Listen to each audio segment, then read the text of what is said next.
Okay.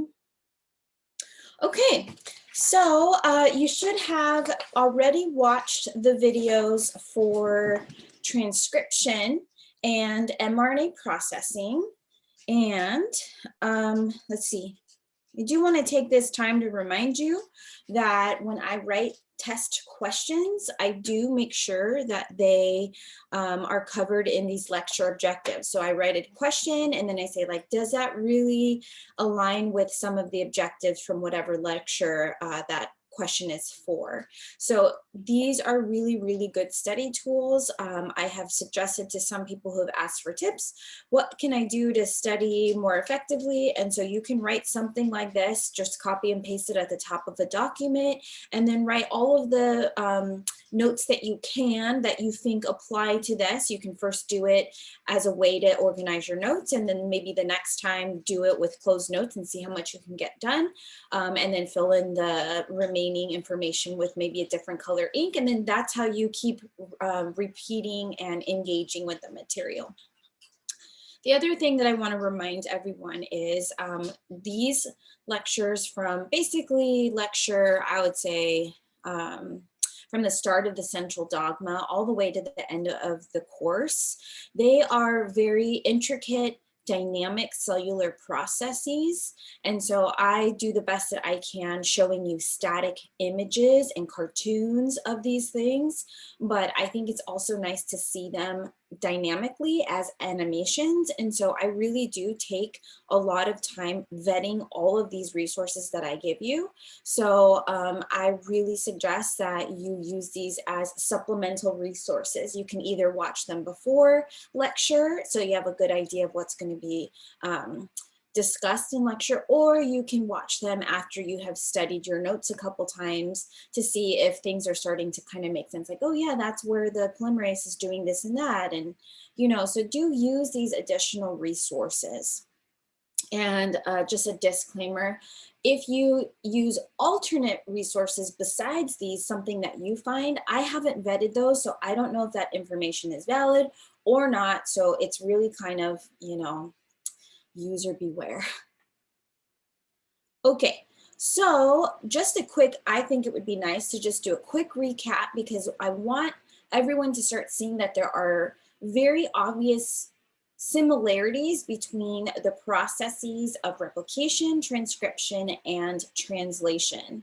So if you recall, DNA replication is the part in the central dogma where DNA gets used as its own template to make more DNA. And that we remember that it's going to be both strands, right? Both strands are used as templates. Transcription, this is the part of the central dogma where DNA gets used as a template again, but this time the template is used to make RNA. And this time only one strand gets used as a template. So we say one strand. And this was brought up early in the semester, but it's a nice opportunity or a time to remind everyone that mRNA is not the only kind of RNA that the cell makes. The cell can make mRNA, the cell can make ribosomal RNA, the cell can make transfer RNA, and then the other one that we'll talk briefly about in this class is microRNA. But there are various different kinds of RNA, and only the mRNA, which is the messenger RNA, only that mRNA becomes or gets translated into protein. The rest of them, these right here, these act as RNAs. They don't become proteins, they have jobs to do. They're kind of like little mini enzymes. Okay, and so last but not least, translation is the act of using RNA as a code to create an amino acid chain. Okay, and that's that primary structure. And only the mRNAs do that. Okay, so for all the other types of RNAs, they stop. They do not undergo translation. They may need to leave the nucleus and go do their job somewhere else, but they do not become proteins. Okay. So this table here, let's see, what do I have here? So how does mRNA leave? That should be the nucleus. How does mRNA leave the nucleus to get the ribosomes? Obviously here we're talking about eukaryotes because prokaryotes don't have a nucleus. And so how do they leave the nucleus? This is the fact that mRNA, when it is processed, has a 3' poly A tail. And this 3' poly A tail does two things. It protects the RNA that has just been made. It protects it from degradation, because usually when RNAs get degraded, or any DNA for that matter gets degraded, it usually starts happening at the ends, and the sequence starts getting chewed up from the ends. So it's okay if you chew up a couple of those little A's from the poly A tail, because you're not messing up the code that's going to eventually become protein, so no big deal. So it works to not only protect the newly made mRNA, but it works as a signal landing zone. And so the poly A tail is recognized by TAP1. Okay. And TAP1 binds to that poly A tail, and TAP1 is responsible for taking the mRNA out of the nucleus. It's also called nuclear factor, export factor 1. So / nuclear export factor 1. Okay. So if we look at this table, the who here is, what I'm trying to say is like, what is the main player? What is the main thing that actually makes the new strand? And so we know here that it is DNA polymerase, right? And so DNA polymerase, there's different kinds of DNA polymerases depending on the cell that you're in. And the thing that kind of gets all of this started for replication is the origin of replication, right? So it's a sequence of the nucleic acid. And this gets recognized by an enzyme called helicase. Helicase unwinds the DNA, thus providing the template. Okay, there's other things involved, like the single-stranded binding proteins that keep the strands apart, and then topoisomerase that relieves tension ahead of the forks. And so if you think about the language, so, you know, when we're speaking, when we're referring to English, we're talking about letters of the alphabet, the Arabic letters of the alphabet. But if you think about a different language, they use different characters. So maybe we say characters here. What are the characters of DNA? And these are going to be your DNTPs, hydrolyzed twice to make the complementary DNMP. Okay, and energy. That's the big take-home message. The byproduct are two inorganic phosphates that just are used by the cell in a variety of different functions. Okay, and so this polymerase, as we know, reads the template, no matter what, if it's the top strand, the bottom strand, it doesn't matter. It always reads the template in the 3' to 5' direction. And it always adds the next character or the next nucleotide in the 5' to the 3' direction, thus making the 5' end first, and then continuously using the 3' hook or the 3' hydroxyl group, free hydroxyl from the previously added nucleotide. And that's replication in a nutshell, right? We know that a lot more goes on with this. And we can even add a little bit more to this, and we can say, because the primers, we'll even add that here, the primers that kind of start this whole idea or start this whole process are made of RNA primers, or made of RNA, I should say. And so once we remove those, another DNA polymerase has to come in again. And then we also have the enzyme ligase that's important here. So for transcription, if you watched that video, you would start seeing that there's a lot of similarities between transcription and replication. The big thing here is that not DNA polymerase, but RNA polymerase. This is the major enzyme, and this is, both of them are these quaternary multi-subunit structures with lots of functions. And so where does this whole process start? So for transcription, it doesn't matter if you're prokaryote or eukaryote, it's always going to start at this place called the promoter. Okay, and both of cell types have that have that region. And then eukaryotes specifically have this region called the Tata box. Okay. And it's essentially in that promoter region, there is a series of 6 letters or 6 nucleotides that are TAT-AAA. And that's the specific point where the first transcription factor comes and binds. Okay. And so we don't need helicase in this situation. What we do need first are these basal transcription factors. So my abbreviation for transcription is TXN. B is basal. So we have these basal transcription factors. They come in one at a time. When you take molecular bio in upper division, you'll start learning all the names of the transcription factors and all the binding sites and how they come in and how they interact. For now, at this level, just know them as basal transcription factors. Basal just meaning the very minimum proteins that are necessary to get the ball rolling. Okay. And once these transcription factors come in, this is who recruits RNA polymerase. And yes, there are different kinds of RNA polymerases. RNA polymerase 2 is the RNA polymerase that usually makes the mRNA. And then there's RNA polymerase 1 and 3. These are the polymerases that are in charge of making the other types of RNA, like ribosomal RNA, tRNA. So these will make the rRNA, tRNA, etc.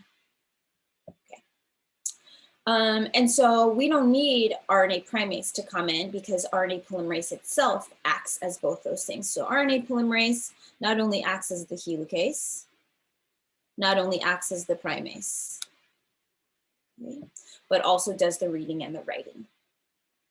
Whereas the basal transcription factors kind of act like the single-stranded binding proteins. And so let's put these, let's highlight them because we're just kind of saying, that's kind of what they act. That's like comparing them to replication.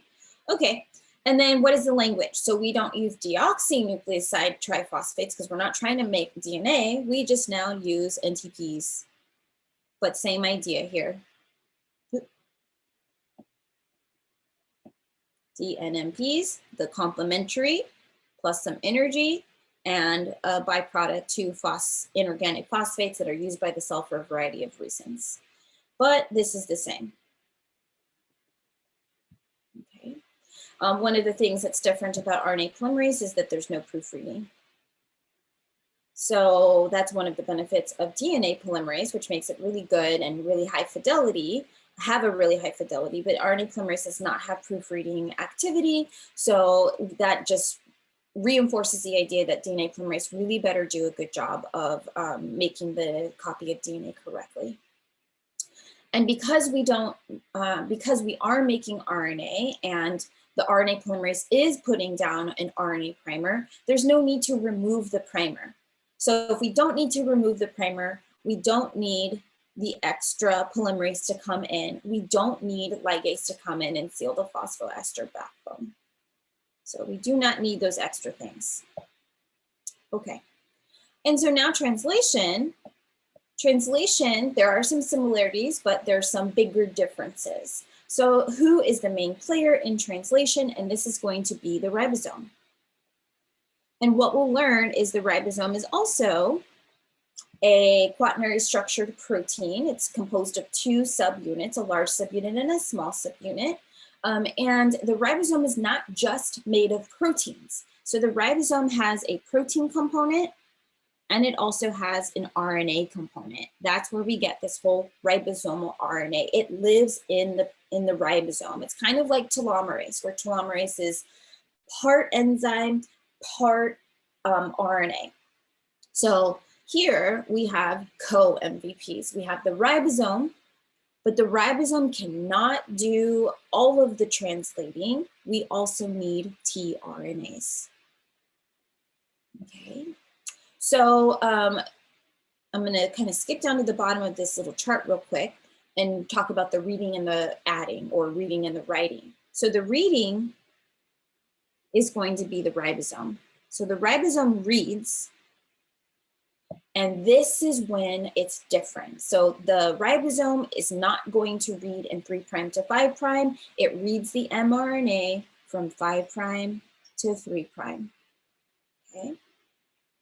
So the first part of the mRNA that goes in there is the 5' edge, and the ribosome reads that part first and scans down towards the 3' end. Okay.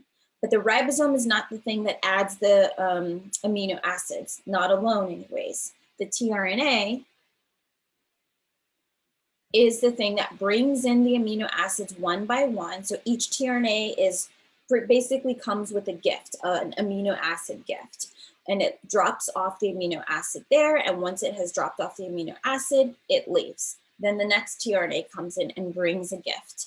And so the tRNA is really essentially who is responsible for bringing the correct amino acid. So it's not complementary because amino acids are not complementary to codons, but the tRNA is going to bring we say that it adds with the ribosome. Together, they work together. So it adds, and in this case, we're not adding complementary nucleotides, we're adding amino acids. And we're not adding in a 5' to 3' direction because that's not how we refer to amino acid chains. We refer to them as N-terminus and C-terminus. So the very first part of the amino acid chain that gets made is the N-terminus. So we'll say the N-terminus to the C-terminus. Okay. All right. So that's how it gets read. And then we don't read them in single letters like polymerases read one nucleotide at a time. The ribosome is going to read 3 nucleotides at a time. These are called codons. Okay. And so where does this whole process begin? Where does the translating actually start? So the ribosome first will recognize the 5' cap, and that's if it's a eukaryote. So that's where it first binds. And if it's a prokaryote, it's called the Shine-Delgarno sequence. Okay. That's where the ribosome binds, but translating doesn't start yet. tRNAs are not coming in yet. Ribosome binds there, kind of like the transcription factors bind to the promoter, and then they slide down and they actually literally start transcribing at the transcription start site. Okay, so same idea here, where they bind to this region, the ribosome slides down until it finds the start codon. Slides down, okay, toward the 3' end until it reaches the start codon. And at the start codon, that's when it starts calling tRNAs to come in with amino acids. And so here's, I'm going to tell you this once, I'm going to tell you this 500 times. The transcription start site, transcription, this is where transcription starts. Start codon, codon, that's where codon. That's where translation starts. These two things are not the same thing, okay? They're completely separate places on the mRNA. This is a different region in the mRNA. This is upstream of the start codon. Okay, and so what are the characters? What's the language of the product that's being made? The product that's being made are amino acids. And so this requires a molecule called tRNA synthetase. This enzyme is the enzyme responsible for taking the tRNA and attaching it covalently to the correct amino acid so that you have what's called a charged tRNA. This is the tRNA with the amino acid gift that comes to the ribosome. Okay, so this is pretty much like the overview. And so today in lecture, what we're going to get through is translation, and then we'll probably have to finish this on Thursday.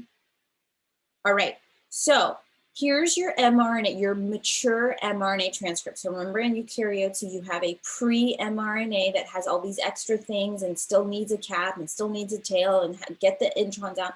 Okay. So this is post-processing. And so as a reminder, here in red Here is the region that was transcribed from DNA. Okay, it's already missing the introns because they've been spliced out. So the DNA version of this region right here would be much longer. And remember that in the termination sequence, so termination sequence of DNA, okay.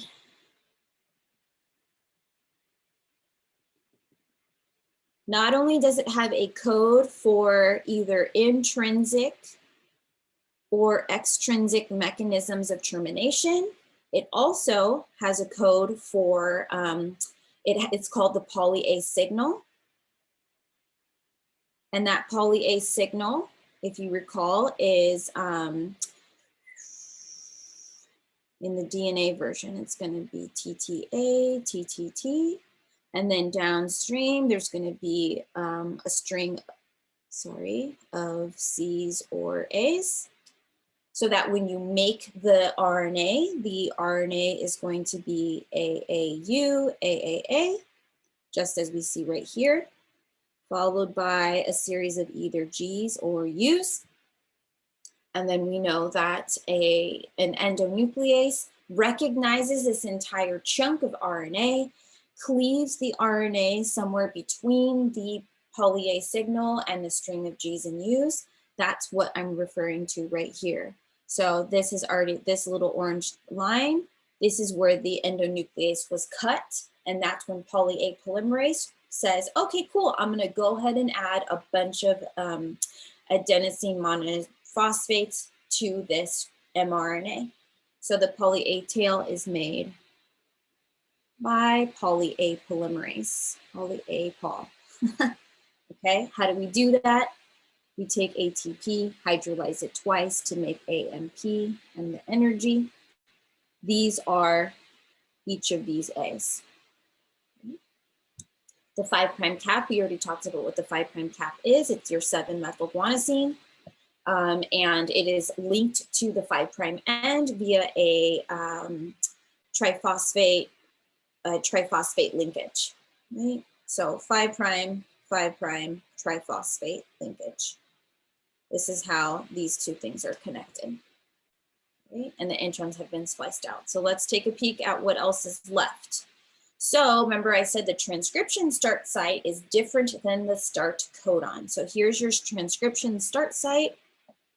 Okay, so this is where transcription started. This is where RNA polymerase started reading the DNA, making the RNA right at this point. Okay, and then downstream, you get to a codon called the start codon, or a sequence of 3 nucleotides in the RNA. This is 99% of the time, maybe 98% of the time, is going to be an AUG.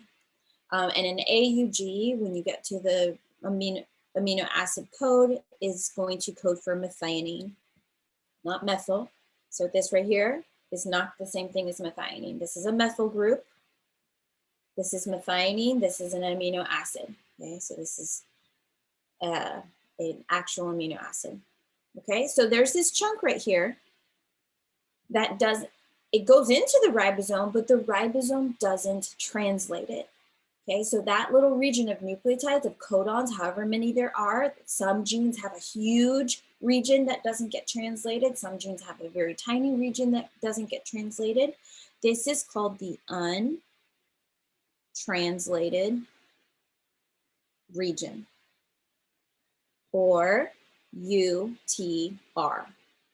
The 5' UTR, because it's the space at the 5' end. It's not space, the nucleotides at the 5' end that do not get translated. They did get transcribed because they exist, but they did not get translated. They do not become amino acids. So then the question is, okay, well then why does the cell even bother transcribing them? And the reason for that is this region is critical for gene regulation. Okay, so we'll find out in the next couple lectures that just because you have an RNA doesn't mean you automatically make a protein. The cell needs a signal like, okay, go ahead and ribosome, go ahead and start translating it. So this region either allows translation to happen or does not allow it to happen. It's you know what regulation is at this point, just like enzyme regulation. Either the enzymes are told to stop doing their job or to do their job faster. And so this region is that for gene regulation. Make the gene into a protein or don't, or hurry up and make more, or do it again or don't. Okay, so it's really just gene regulation.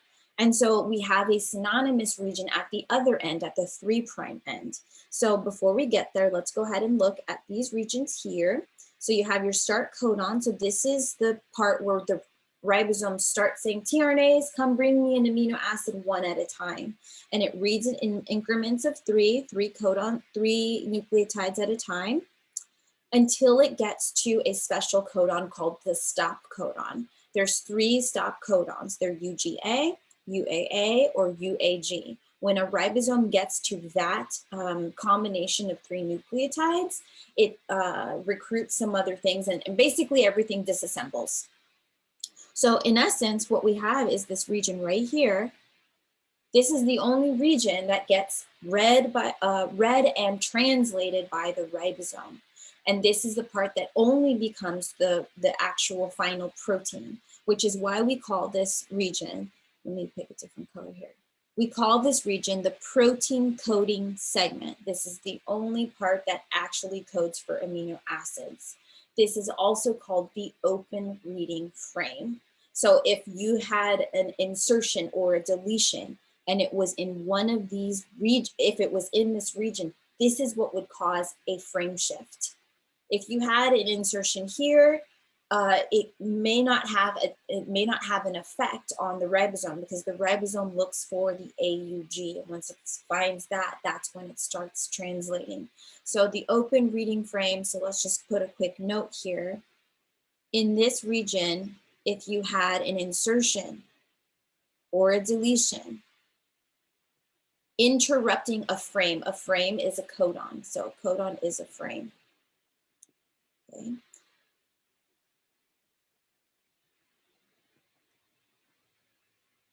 This is what leads to a frame shift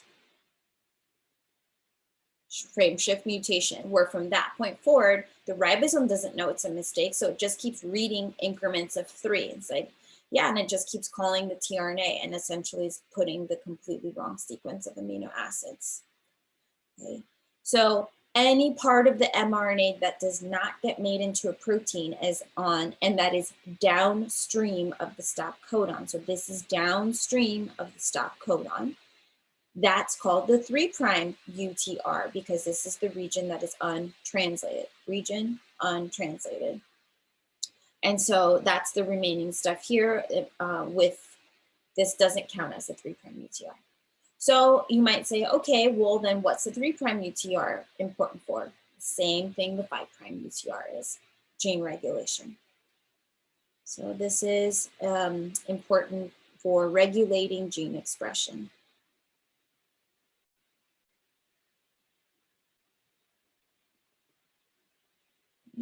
And I write them different ways so that you can see these two things mean the same thing. You can say regulation of gene expression, or you can say the role is in gene regulation.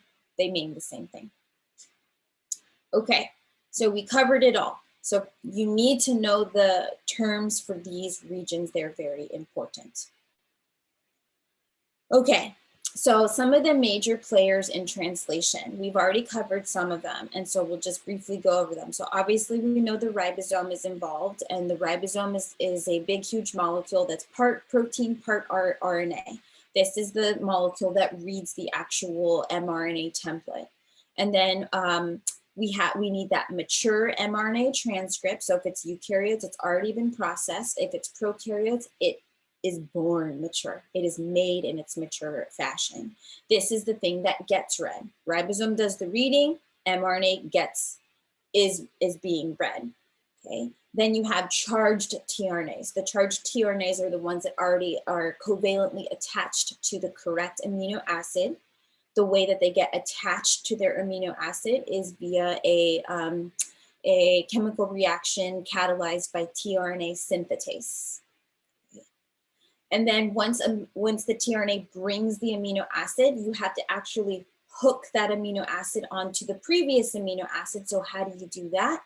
That is a formation of a peptide bond. This is done by peptidyltransferase. And so now we're starting to come full circle. So when we started talking about amino acid chains, and I said, hey, here's how a peptide bond is formed. A peptide bond is an amide bond, which is a covalent bond.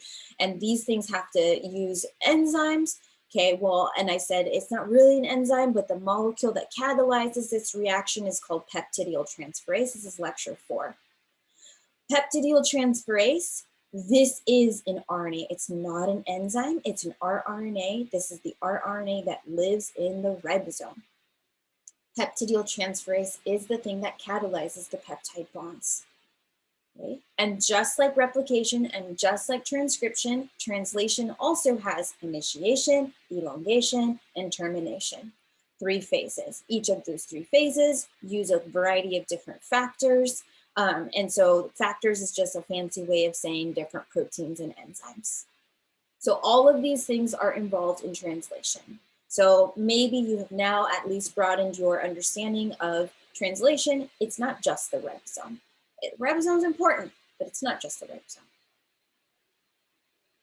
A reminder of the genetic code. So when the ribosome is reading so-called RNA, it's reading it in codons. And so these codons here are interpreted or translated by the ribosome into a different language, the language of nucleotides, translated into the language of amino acids. And so this is your genetic code table here. Okay, and you can see that AUG is the only codon that codes for methionine, right? Yes, okay, it's the only one that codes for methionine.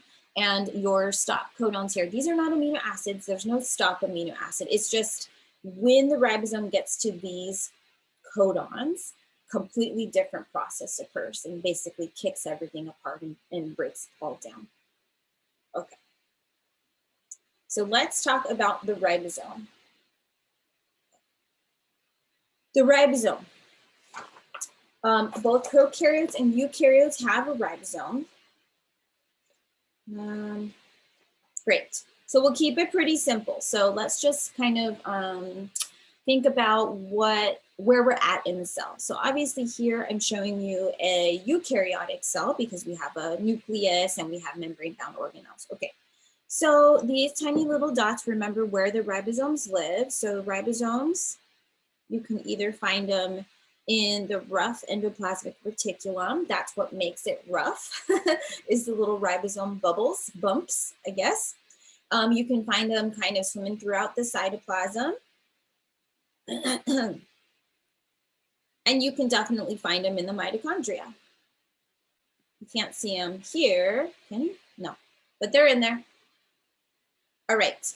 And so just to kind of put it into perspective, there's these tiny little dots, but if you really zoom in on these dots, we know a lot about the ribosome. And actually, when I was in grad school, there is a very well-known professor, his name is Dr. Harry Noller, and he did a lot of the early, he's old, he did a lot of the early research on the ribosome and really helped us understand how the ribosome works, the shape of the ribosome, that it has a large subunit and a small subunit. And I mean, it was like doing science in front of like a celebrity. I mean, this guy's been up for the Nobel Prize. He's not won it, but he's won like giant $5 million grant. Yeah, he's crazy. It's not bad crazy, like amazing crazy. Okay, so yeah, it was stressful to be in his presence. Okay. So the ribosome, we know that it has 2 major subunits. And so if we're talking about eukaryotes, so this is a picture of the eukaryotic ribosome. And so the eukaryotic ribosome, the large subunit is called the 60S subunit, and the small subunit is called the 40S subunit. And S just stands for sedimentation factor. So when we were trying to see like how heavy these things were, when we were just analyzing subunits individually, the large subunit had a sedimentation factor of 60 and the small one had a sedimentation factor of 40. So let me just go ahead and put the prokaryotes, let's do it in purple. The large subunit of the prokaryote is actually 50S, And the small subunit of the prokaryotes is actually 30? Yeah, 30S. Okay, so the prokaryotes and eukaryotes, even though they're slightly different sized, the main functions and the main structure is overall pretty much the same. Excuse me. So remember the good old nucleolus, at least in the eukaryotes. So we have the nucleolus. And we said that that is the ribosome organizing center, or it assembles the ribosome. This is where the large subunit and the small unit are put together to make a complete ribosome. So what that tells you is that the individual subunits, they're made as individual subunits, and they only come together in quaternary structure when it's time. And so usually this is happening all the time because your cells are always making proteins. So the nucleolus is continuously, always, consistently making ribosomes, assembling ribosomes.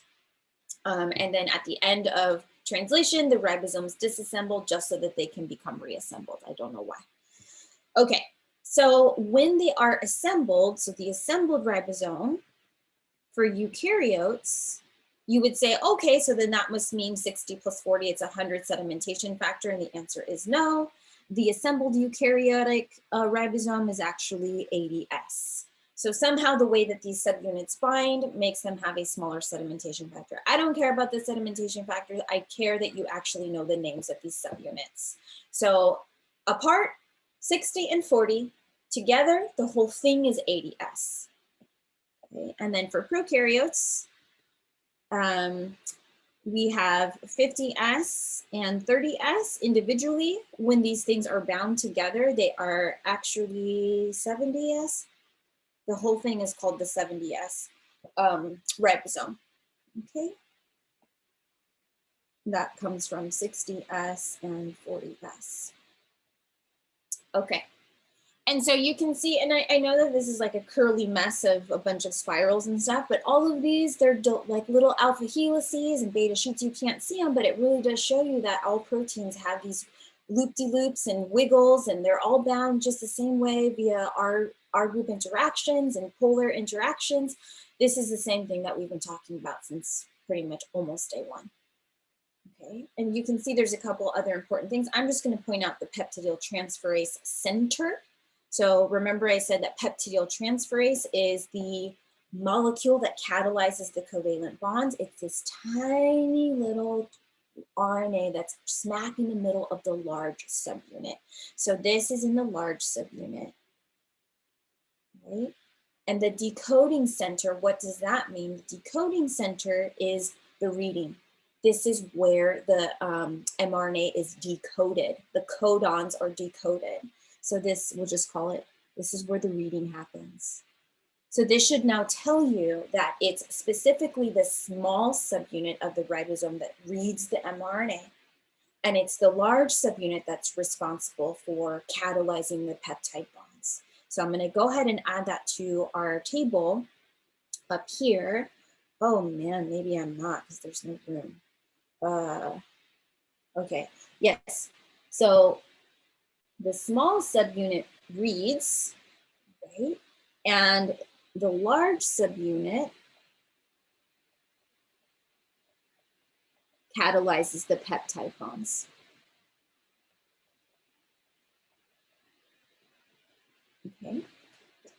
Okay, great. And so I think that's all I wanted to tell you about the ribosome. Yeah, and then just remember, and I think it's pretty self-explanatory, that there's not just one ribosome, there's hundreds, right? Many ribosomes per cell, because the cell is always making proteins, because it's always doing lots of stuff, and enzymes are the major molecule that are used to catalyze all of the chemical processes that happen in a cell. Okay. Great. So I think I will, at this point, before we start getting into the actual phases of translation, let's make sure there's no questions. So do you have to memorize? No. I'll give you that code table. So the question is, do we have to memorize these codes and their matching amino acids? Save that for your upper division molecular bio professor, not me. To me, it's foolish. I don't think any scientist has them memorized. So there's no need to make you memorize those. Okay, cool. So any other questions on content? Also, if it's not in the lecture objectives, then you don't have to memorize that. You have to know how to use that table. Alrighty, so let's get into translation initiation. So what is the main thing that happens? The main thing that happens is the ribosome kind of forms around, excuse me. Okay, the ribosome binds to the mRNA and basically finds the start codon. And then it will recruit the first tRNA. And the first tRNA, because the start codon is almost always going to be AUG, that first tRNA is always charged with methionine. So it's always covalently linked to methionine 99% of the time. And the other thing that we have to remember is that there are initiation factors that are involved as well. The names of them you don't have to know. When they come in and when they leave, you don't really have to know. Again, this is translation basics. And I know it's going to seem like not basic, but I promise you it is. Okay. So the small subunit and the IFs, the initiation factors, they come in first. And so that's why I have this as number 1. Okay, and so for eukaryotes, we now know that the small subunit is going to be your 40S small subunit. And the 40S subunit, what did I say? It has to bind and recognize. It binds and recognizes the 5' cap. Okay, so that's the first thing that happens. Just the small subunit comes in and binds to the 5' cap. And for prokaryotes, it's the 30S subunit that binds to that Shine-Dalgarno sequence. Okay. That's the first thing that happens. And so remember, the 5' cap can be really closely upstream of the start codon or really far away. The Shine-Dalgarno sequence usually is pretty close to the start codon. And I forget that we actually have like a number, and I don't want to put the number down because I don't have it memorized, but I think it's like 35 nucleotides away from the start codon, something pretty short. And so this is close or far from the start codon. And we'll just say that this is predominantly very close to the start codon. Okay. And then at that point, some initiation factors come in. Okay. So this happens, and then IFs bind. Okay. Let's see. So we've got some IFs here as well. Okay. And so remember that there's no 5' cap in prokaryotes. That's why the 30S doesn't bind to the 5' cap, because it doesn't exist. Why doesn't it exist? Because the mRNA doesn't need to leave the nucleus. As it's coming out of as it's being made, it's going right into the ribosome, so it doesn't need to, it will not be degraded. Okay, great. And so if we wanted to know the Shine-Dalgarno sequence, because every semester someone asks me, so I finally put it in my notes so I can just have it here. The Shine-Dalgarno sequence is going to be your GGA, GG, and then either immediately upstream of the AUG or very, very close to the AUG. So here's your Shine-Dalgarno sequence right here. GA, GGA, GG. Okay. Named after the scientists that discovered this. All right. And then once that happens, the whole complex, the ribosome and the initiation factors, so they slide in the 3' direction until they reach the AUG. Same. Great. That's the first main step of initiation. And then what happens next? So let's actually draw this. I'm going to try to write and draw at the same time. So step 1 would be your 40S. Let's call, here's your 40S. If we're talking about the eukaryotes, just for a picture. And then how does it happen? It finds the 5' cap. And then you have some additional initiation factors. So let's draw these initiation factors. I don't know, here they are. okay, plus IFs. Okay. And then in 2, so then it's going to slide down until it finds that AUG. So I've highlighted the AUG. So this just keeps moving down the mRNA until it finds the AUG. So in this case, what do we have here? Let's see, can I do this?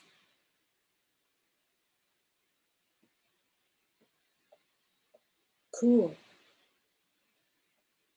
All right, so it has slid down.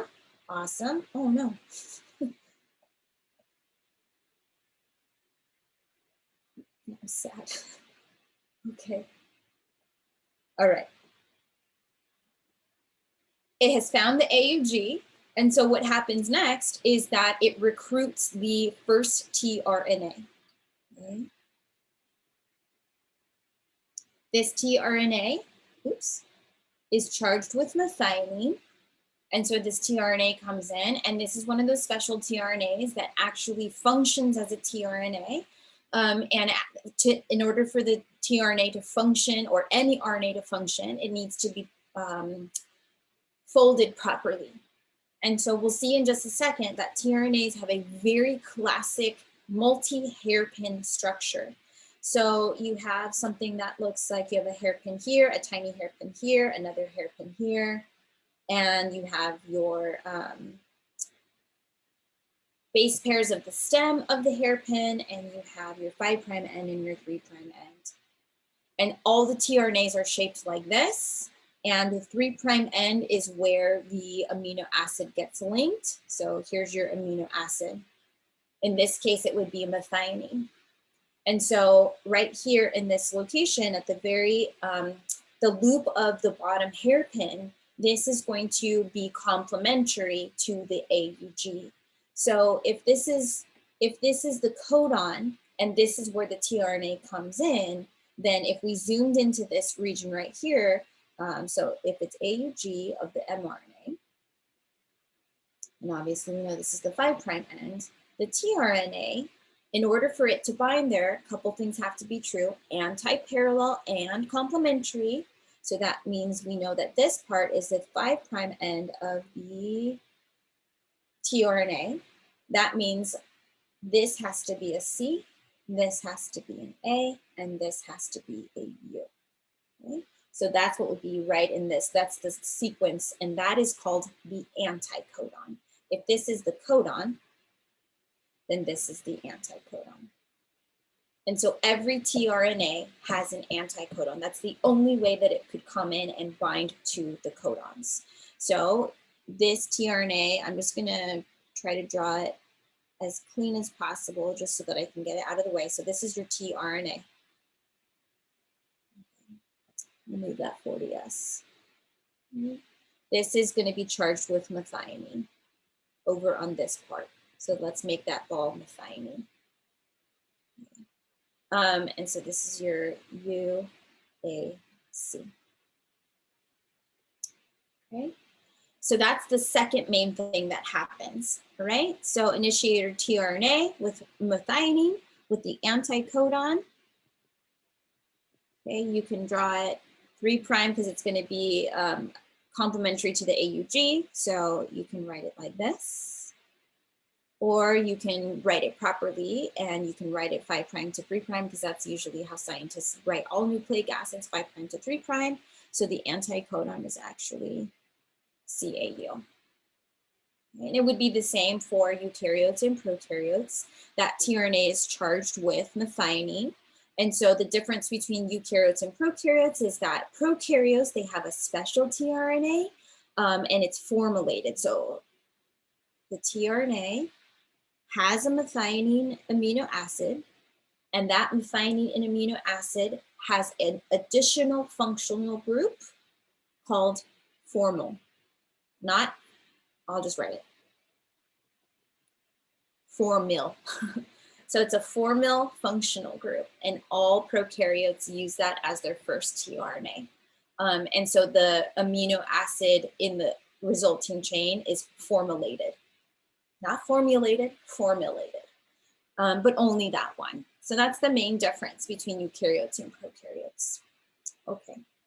So once this has happened, now your large subunit is recruited. Okay, so this is recruited. And this binds around the whole thing. Okay, so do I have another space for this? Oh, sweet. Cool. All right, let's try this. Oof. What I'm gonna do.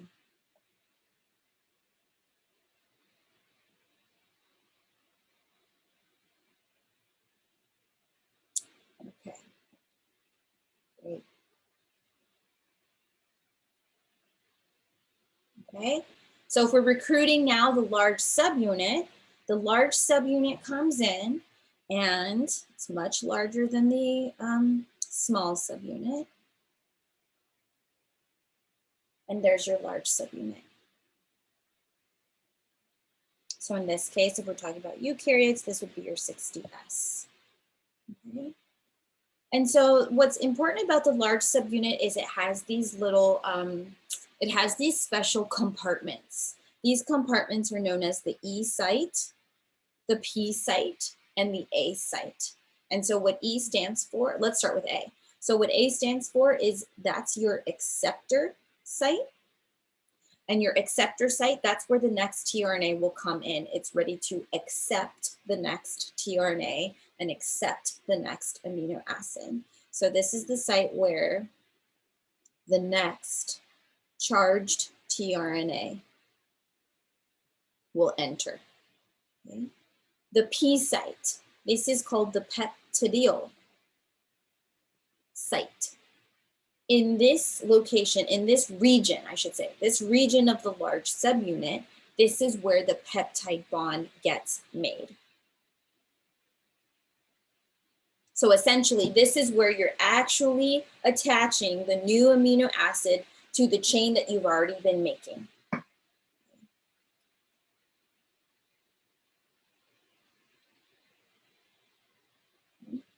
And then the E site, this is called the exit site. And so in the exit site, this is where once the amino acid has been dropped off, once the amino acid has been attached to the growing chain, that tRNA that had come in, let's say this one here, it's already dropped this off and it's like, oh, bye amino acid. There's no need for the tRNA anymore and the tRNA exits. So this is where the tRNA exits. And at this point, it would be uncharged. The uncharged tRNA exits or leaves the entire complex. Okay. So I'm not going to crowd up this cartoon anymore, but so 3, the large subunit is recruited. Okay. And let's just talk about the status of those 3 sites. So in the E site, it's empty, so there's nothing there yet.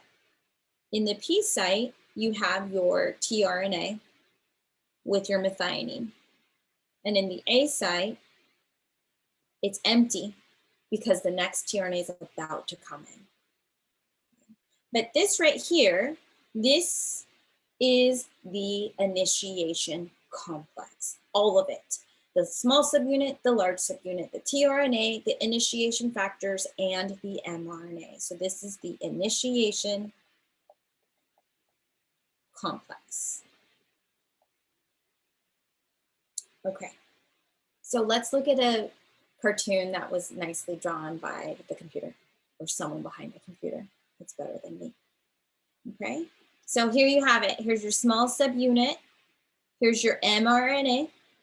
Okay. The ribosome has already assembled around the start codon. So we'll even call this the start codon. This is your AUG. Okay.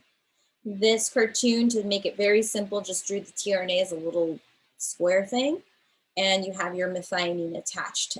So this is the charged tRNA. The anticodon is complementary and anti-parallel. So let's go ahead and add that in so we know for a fact that it is following the, oh, those are bad colors. Following the rules of nucleic acids binding. So this is going to be the 3' end and the 5' end. Okay.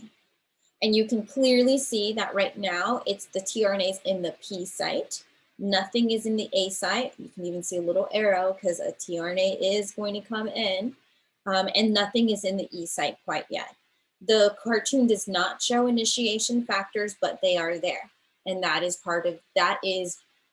the initiation factors are part of the initiation complex. So this marks the end of initiation. Okay, so this is kind of what it looks like. We have added 1 amino acid. Now we can start elongating. Now the ribosome can really start reading, calling tRNAs, and start combining those amino acids into a chain. Okay, so essentially what are the main things that happen is that tRNAs get charged with the appropriate amino acid. Okay. Also, or meanwhile, the ribosome, the small subunit, so we'll just say small subunit, reads the codons. Okay. And so when this tRNA comes in, this charged tRNA enters into the A site, enters and binds into the A site, making a tRNA-RNA duplex,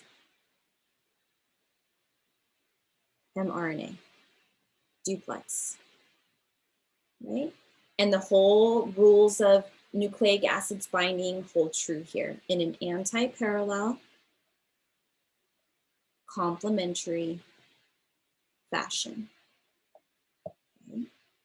Where the tRNA has the anticodon that matches the mRNA codon, or is complementary to the mRNA codon.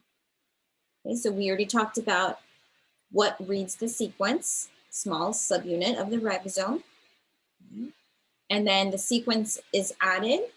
Okay. This is going to be the tRNA that are charged with amino acids. And this is going to happen in the 2 sites. So in 2 sites, the P site and the A site. This is where all the magic happens. Okay. So if you had all of your components, so you have your, let's say, here's your small subunit. And then you have, let's see, your big subunit. And then you also have your tRNA. So you have your tRNA here, and I'll just draw it kind of like they did up there. Okay, and you have your methionine. The small subunit is now reading the next codon, which is CCA. So if it's reading CCA, the next tRNA comes in. So I'm going to try to, let me maybe, here's your E site, your P site, kind of looks like a little clan, and your A site. Okay. Acceptor site, peptidyl site, exit site. That's kind of what it looks like. And so the next tRNA that comes in, I'll draw it gray, will come in, will bind anticodon to codon, same way, anti-parallel, complementary. This will be attached to its appropriate amino acid. So if you use that codon chart above, let's just look at it. What was it? I forgot. CCA. Okay. CCA. So if we say CCA, so it should be proline. Okay. So that amino acid, proline, would be attached to that tRNA. And if I asked you, okay, well, what would the anticodon be? You'd say, well, it would be GGU. Okay. 3 hydrogen bonds, 2 hydrogen bonds, and you would still know it's anti-parallel. Okay, but you can see clearly here that the amino acid in the P site, right here, is not connected to the amino acid in the A site. And if we're trying to make a chain, we need to connect those amino acids together. So that is really what's going to happen next, is once the tRNA comes in, it comes into the A site. And then we have we have the ribosomal RNA called peptidyl, so this is the name of it, peptidyl transferase that lives or is part of the large subunit, catalyzes the peptide bond between these two amino acids. So one thing that it has to do first is it has to cleave the methionine away from the tRNA. So first it has to hydrolyze that, and then this is our peptide bond formation. You have one amino acid acting as an acid, one of them acting as a base. So this is the N-terminus side of the methionine. This is the C-terminus side of the methionine. This is the N-terminus side of the proline and the C-terminus side of the proline. So you have one of them acting as an acid, one of them acting as a base, such that the carboxyl group and the amine group interact. They produce a molecule of water. In also doing that, they have formed a peptide bond. Okay, which is a covalent bond. And so if I could draw this in the next, I guess, flip book picture, you would now have, let's see if I can do it. Now I'm going to do an abbreviated version. So if you have your tRNA here, and you have your other tRNA here, now what you have is your methionine that has been covalently bound to the proline. And you can see that this is still the P site, this is still the A site, and there's still nothing in the E site. So importantly though, what we now see is that the P site has an uncharged tRNA. This tRNA no longer has an amino acid, so it's uncharged. This now has, this is still charged, we'll say still, but now it has gained an amino acid. So now this is a dipeptide. Whereas before, it was just a single amino acid. Okay? The E site is still empty, nothing in there. But once this tRNA is uncharged, it has a lower affinity for the complex. So uncharged tRNAs, lower affinity. Lower affinity, they want to dissociate. So what ends up happening is the entire ribosome, now that the dipeptide has formed, the ribosome moves one codon over toward the 3' end. And if it moves one codon over, now this is going to be in the E site. This is going to be in the P site, and the A site would be empty. And I have a picture showing that, and it shows it really nicely. And so that's when the uncharged tRNA is in the E site, it exits. Okay, so let's go ahead and continue what we were writing. So this happens, the tRNA gets charged. Meanwhile, the ribosome is reading the codon. Okay, so as it enters the A site, it forms the tRNA mRNA duplex. And then the next major thing that happens is formation of the peptide bond. Okay. And so when that peptide bond is formed, the next thing that happens is that the ribosome moves one codon to the 3' end. So one codon over, and this is in the 3' direction. And so when that happens, now what do we have in each of our sites? So now we have in uncharged tRNA in the E site. In the P site, we have the, we'll say the growing amino acid chain. And this is attached to the tRNA. And in the A site, we have, it's empty and it's ready for the next tRNA. And this just keeps happening.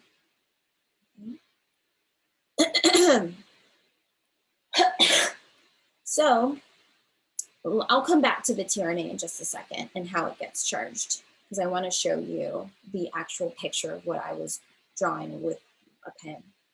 Right, so here is the next RNA. And so a couple other details that we need to add to this is that when this tRNA comes in, it brings with it 2 GTPs, okay? 2 of them, because all of this is like some big heavy work. So we need energy from somewhere. And I'll tell you in a second where the GTPs come from, or what the GTPs provide energy for.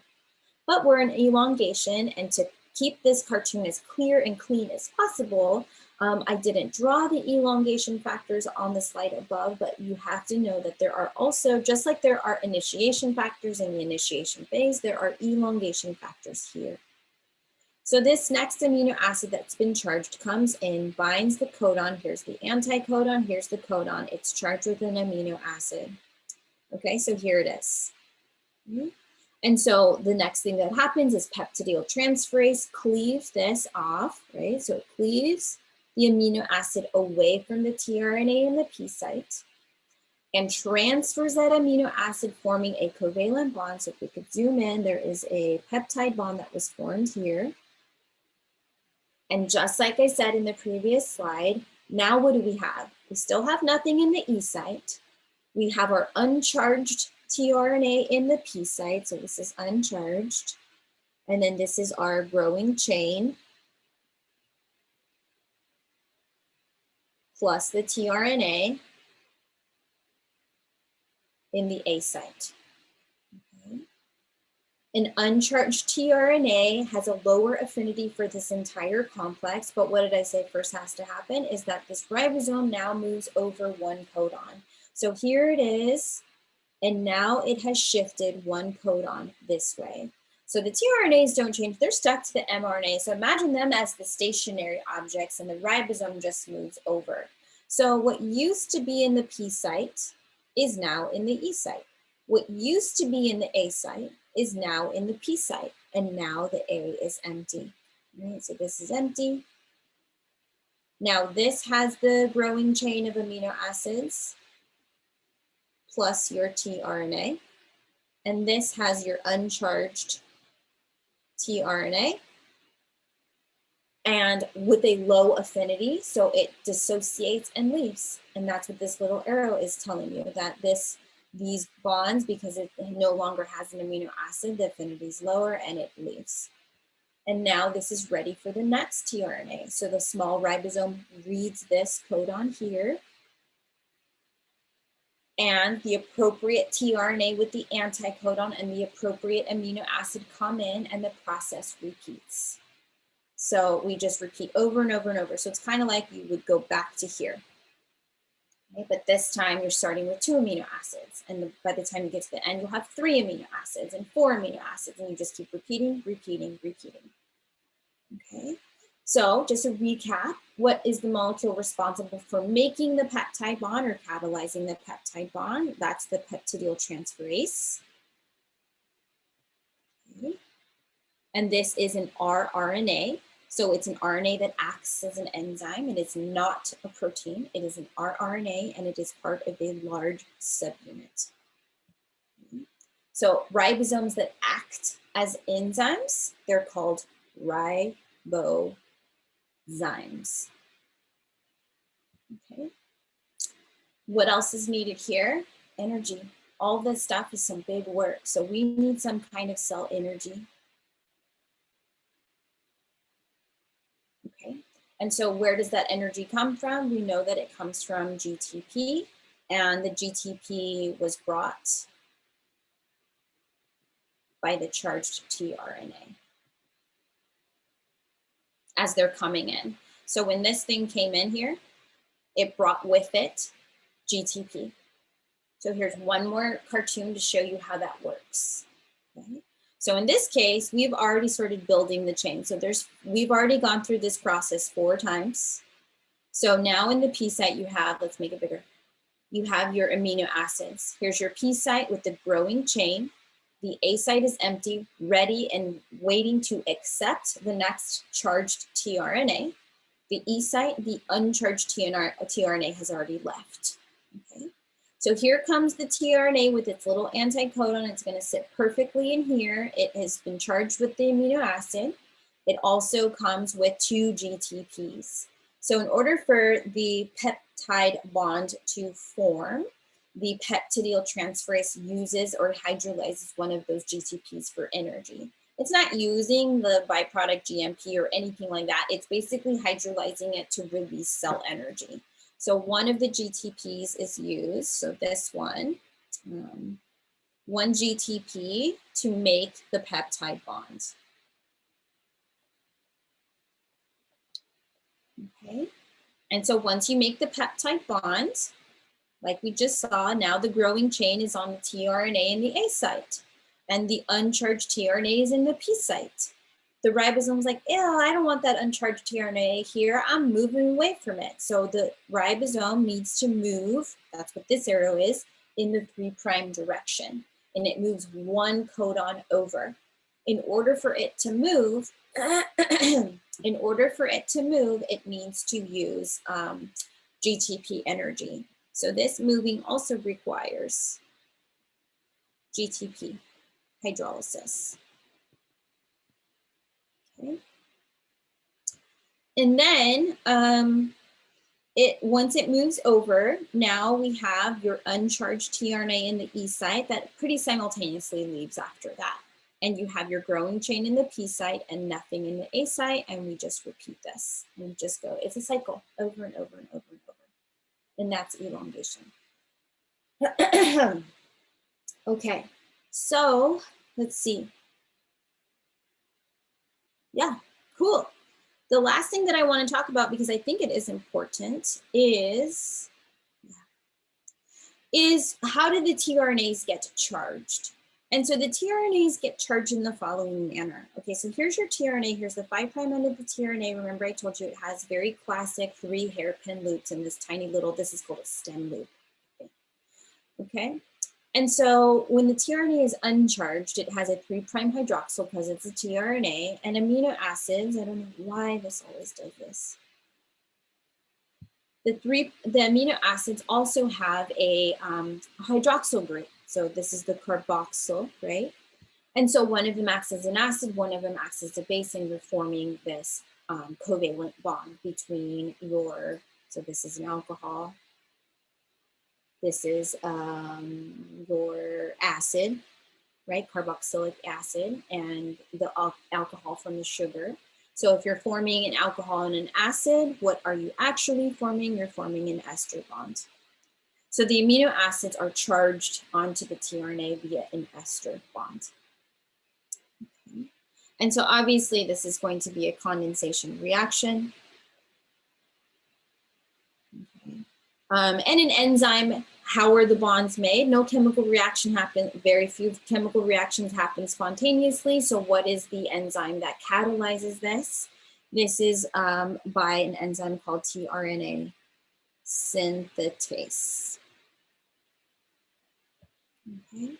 And it catalyzes the formation of an ester bond between the amino acid and the 3' end of the tRNA. Okay. So let's see this reaction at play. How does this work? So you have an amino acyl tRNA synthetase. Okay, that's the full name for it. And so you have one of these enzymes that you have one for every type of amino acid. So this is the one, this is an example. This is the one for methionine. So this is your huge enzyme, and your enzyme has these binding sites. So it's just like every enzyme we've been talking about. There's an active site. Sometimes enzymes need cofactors. Sometimes there's 2 substrates. Sometimes there's 1 substrate. So let's take a peek at this. So here's your entire enzyme. And so the amino acid is 1 substrate. The tRNA with the very special anticodon that only that tRNA should have methionine on it. So this is also a substrate, so we'll call it substrate 2. This is substrate 1. Okay. Both of those are substrates for this enzyme. And so in order for the enzyme to actually catalyze the ester bond between the amino acid and the tRNA, it requires energy. And so ATP is going to be what catalyzes this. So ATP is actually going to serve as a cofactor in this situation, because there's a binding site for it. It's not the active site. It's near the active site, but it's not the active site.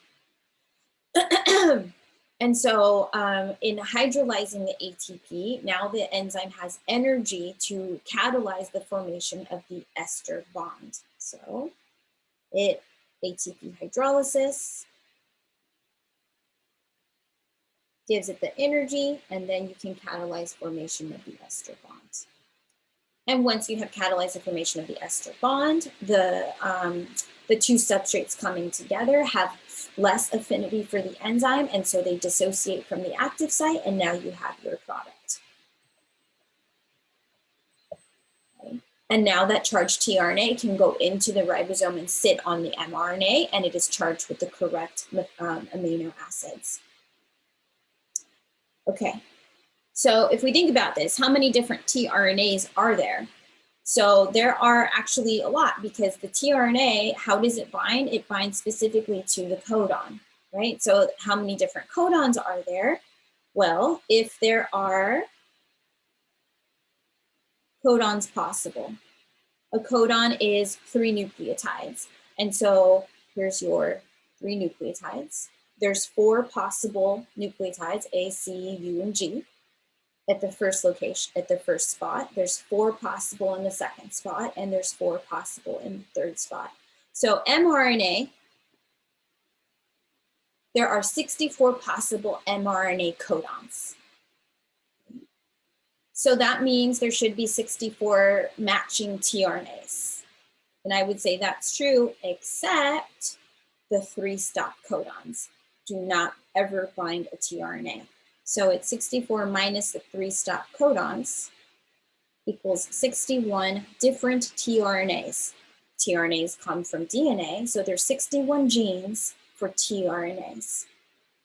So when DNA gets transcribed, there's 61 different tRNAs that the DNA has to code for. Okay. So how do they differ? They differ simply by their anticodon. Okay. This region, these 3 nucleotides right at the base. And how are they similar? They're similar because they all have this shape. If they're not shaped like that, or if they have a mutation and doesn't allow them to form this hairpin, they're not going to form and they're not going to function. Okay, finally, the binding site for tRNA is not a lock and fit, and this is, and you might say, why? Well, there's not 64 amino acids, so do some tRNAs, like there's maybe 3 or 4 tRNAs that can bind the same amino acid? And the answer is yeah, and that is all in the genetic code. So if we go back to the genetic code, I think it's like slide 4, almost. Okay, so if you look at this here, all of these codons code for proline. So if you thought about the anticodon in a 3' to 5', written in 3' to 5' would be GGA, GGG, GGU, GGC. So the tRNAs with any of those anticodons, so this is a tRNA, this is a tRNA, this is a different tRNA, and this is a different tRNA. But regardless, all 4 of those are charged with proline. So it's pretty cool in that basically if there is a mistake in the 3rd codon, we're kind of safe because we're still going to put on a proline. So this is an evolutionary advantage over time where the amino acids that are coded by the anticodon, or I guess the codon, they allow for a little bit of mistakes. It's like, okay, well, if the mRNA messed up, as long as it's in the 3rd nucleotide, we're still going to put the right amino acid. So it minimizes the mistakes. Okay, so what was I on? Maybe 14? Yeah. Okay, and so that is, that's pretty much what I wanted to cover today, because we can get into initiation or termination later. Okay, so we'll start Thursday, not later, like today, just later this week. So we'll finish translation. And just the one thing to remember is that Translation does not, and termination does not use a tRNA. It uses these things called release factors. So we have termination, and then we have what, now you have this primary structure of amino acids. How does it get folded? What kind of functional groups get added, and where do these functional groups get added and why? And that's pretty much it. So we'll finish that on Thursday, and I'll take any last questions if there are any. Okay. So Max is asking, is the tRNA attached to the R group of the, no, the carboxyl group. And I'll go back up to this picture. So is the tRNA, where is the tRNA attached to the mRNA? So here we go. So if we look at this here, let's use a different color so we know what we're talking about. Here's your alpha carbon. Okay. This is your R group. This is your amino group or amine group. And this is the carboxyl group. Okay, you're welcome. Any other questions? Okay, awesome. So this is one of the videos where really watch those, one of the lectures where it would really be helpful to watch the videos. Go through your notes, watch the elongation video, and then re-go through your notes and see if that makes sense and add whatever it is that you need to add. And the videos are so cool because some of them are 3D animations of things actually happening in real time, which is really awesome. You can see how it's like a little tiny factory. So very complex. So hopefully at least by the end of today, you have realized that it's not just the ribosome that translates proteins or makes them. We will finish this on Thursday, and I hope you all have a good day.